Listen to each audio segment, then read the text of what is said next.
Ito po ay, there will be no more impeachment trial. A Supreme Court insider relayed this news. The reason why Escudero redefined forthwith and installed the trial is because the SC anytime now will release its decision declaring the impeachment of Sara Duterte. Sabi ko po sa inyo, matagal na ang desisyon. Ha? Matagal na. Sinaing na nila. Inihain na lang kahapon. Matagal na po nilang hinaharang at nakakaputang ina na lang talaga dito.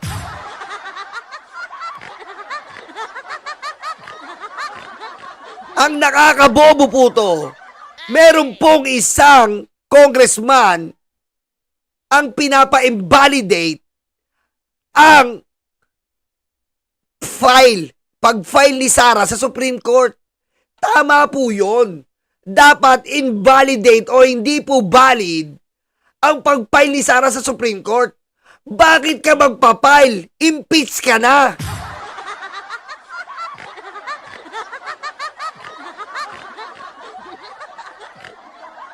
Kung ganun po ang gagawin, any impeachable official ng Kongreso ay pwede palang mag-file sa Supreme Court at humingi ng tulong. Eh ba't pa tayo may impeachment? Pusang ama kayo. What the fuck?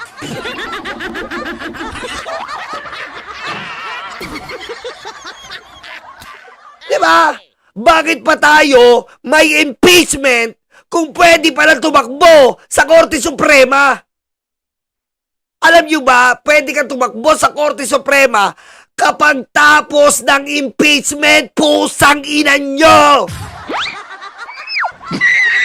Patayin mo si BBM? No joke.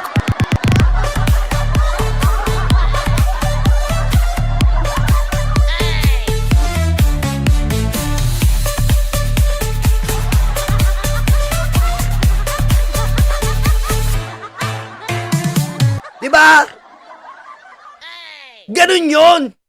Hindi yung nagsisimula yung impeachment, humahanap ka na ng kakampi mo sa Korte Suprema. Para saan pa yung impeachment at inimpeach ka na, tatakbo ka sa Korte Suprema. Eh di lahat ginawa na yun. Eh kita nyo ba yung Korte Suprema? Ganito na ba tayo ngayon? Ha? Ugat.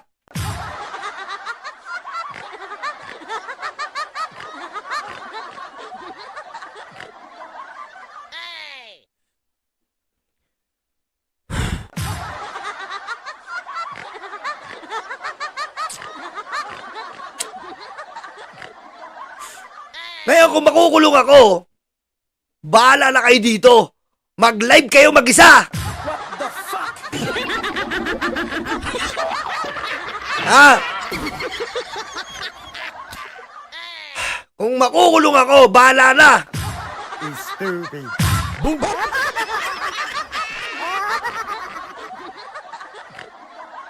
Kayo na lang bahala magpiyansa sa akin, pero hindi ako magpiyansa. Ayoko! Mabubulok ako ng kulungan! What the fuck?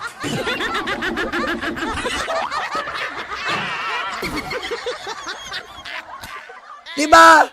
Yung simple logic po yun. Ba't mo sinasabi yan, Yolo? Bago natin ituloy ito. Oh, tignan mo. Eto. Oh. Sabi ni Larry Gadon, I do not expect the Supreme Court to act on my complaint. The SC is highly political and biased. The Supreme Court damaged the institution. May tama si Gadon, hindi sa utak. May tama siya sa punto rito. Bakit? Nasa na yung desisyon nyo dito? Oh, sinasabi na sila ay tagapagpatupad ng batas. Tingnan natin ngayon ang tigas nila. Hindi sila kikibo dito kay BP Sara dahil sila ay anti-Marcos. Siya ay member din ng korte at isang abogada. Gusto kong subukan ang pagiging fair at ang pagiging makaturungan ng Supreme Court. Meron na ba dito sa November 2024 pa?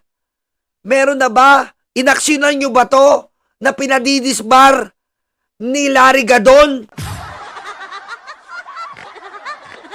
Oh, inaksyonan ba ng Korte Suprema to? Ilang buwan na to? Oh, bakit wala kayong aksyon? Pinadidisbar si Sara.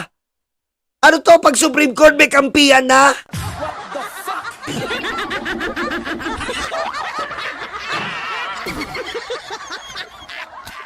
Ha? Oh, nasa rin disbarment ni Sara nung nagbanta-banta siya kay BBM? Nasa na? Oh, ano yung Supreme Court? Bakit? Ano problema? Bakit nagkakaganyan kayo? Ha? Ano yan? May bagman ba dyan?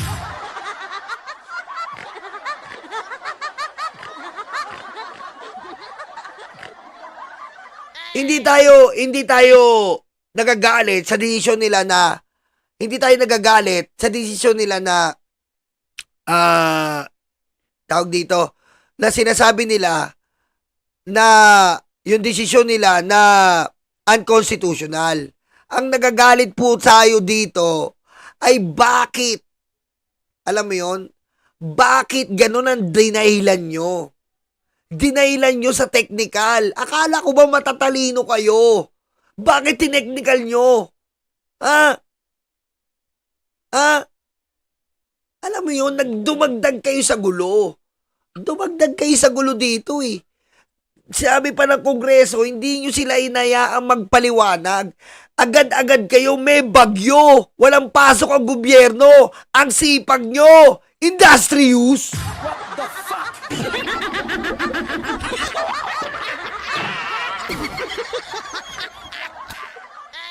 Oh, eto na.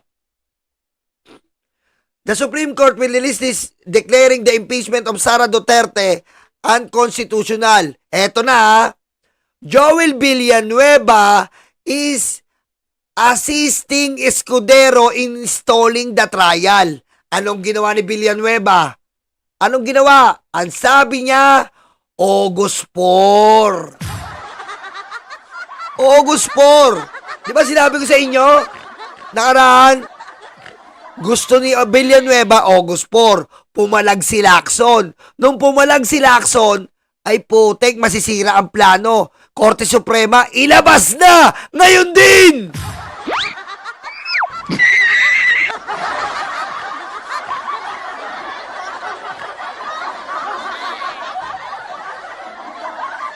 Diba? August 4 eh. Pumalag ang taong bayan. Hindi na nagpatumpik-tumpik. Diba? Sa sinabi, si Villanueva, kasabwat tong Joel Islord eh. Hoy, Joel Islord! Ha? Joel Islord! Matatapos ka sa pagkasenador mo, tae ka. What the fuck? Ha? Alam mo, may chihuahua ako, mas okay pa kaysa sa'yo. Ikaw, asong-aso ka. Wala kang puso, hayop ka!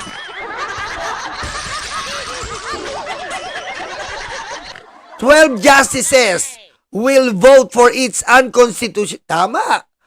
All 12 are Rodrigo Duterte appointees.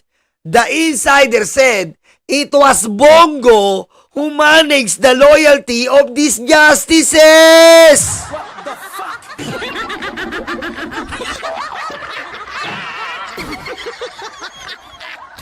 Si Bongo, tatahimik-tahimik yan, pero mabilasik yan si Bongo.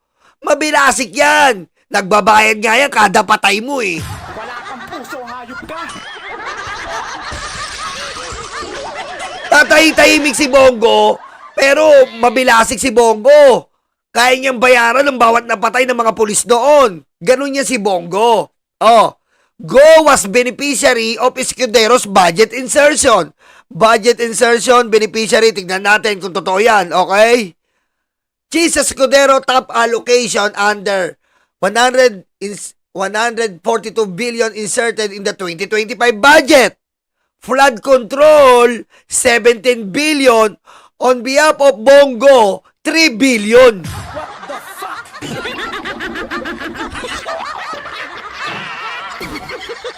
Nagtataka lang ako dito eh.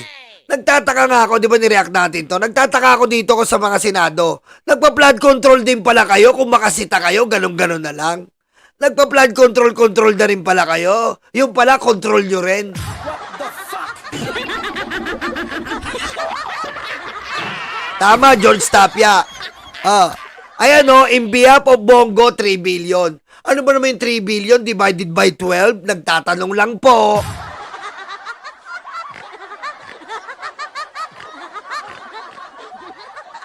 Oh. Okay, diretso natin to. But there's a serious catch. The ponente of the decision is Marvic Leonel. Ayan po yung sinasabi ko sa inyo. Si Marvic Leonel, nakakamping at dilaw, siya maglalabas. Na-detect na natin yan noong nakaraan, sinasabi ko sa inyo. As Aquino appointee, Escudero has promised a reward. Leonel will be President Sara's Duterte appointee as Chief Justice. Wala kang puso, hayop ka.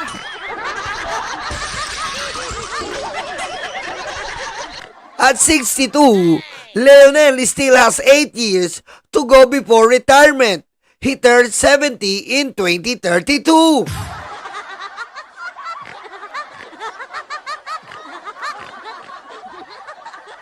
Only 2 justices will dissent. Benjamin Caguioa, Aquino appointee, and Raul Villanueva, the first and only appointee so far of BBM. Yan. All these,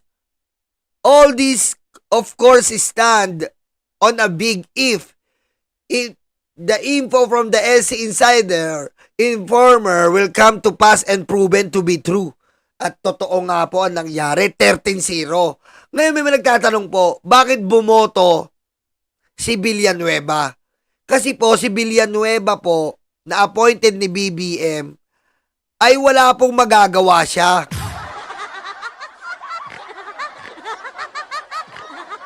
Diba? Kasi po, etong si Marvic Leonel, ang nagbabando ngayon dyan, wala siyang magagawa.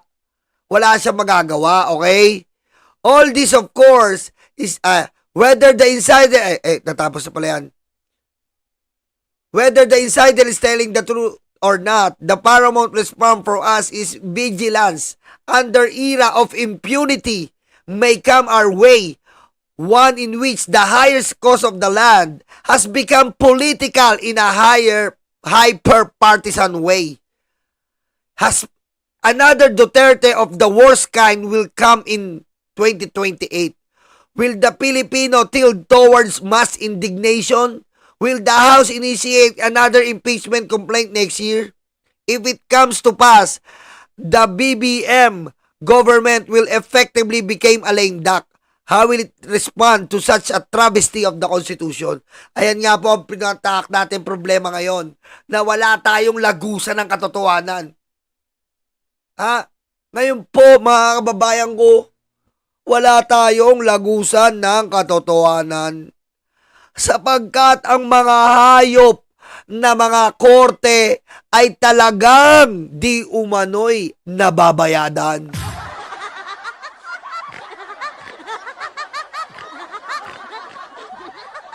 Nakakalungkot, aking mga kababayan, na kung mangyari ito sa ordinaryong mamamayan, lintik-lintik ang abot natin sa kulungan.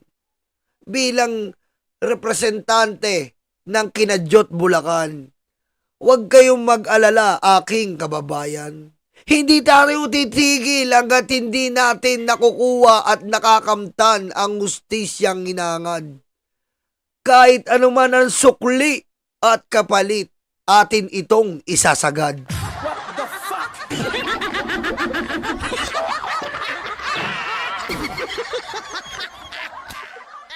Ang dami-daming proteksyon ng Vice Presidenteng may tililing.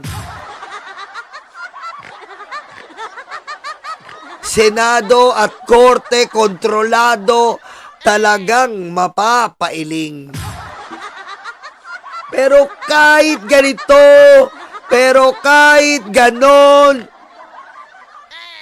hindi nila mapipigilan ang ating aksyon. Na tayo ay magiging mapanuri at mapagmatsyag sa mga taong politiko na walang bayad. Ikaw talaga.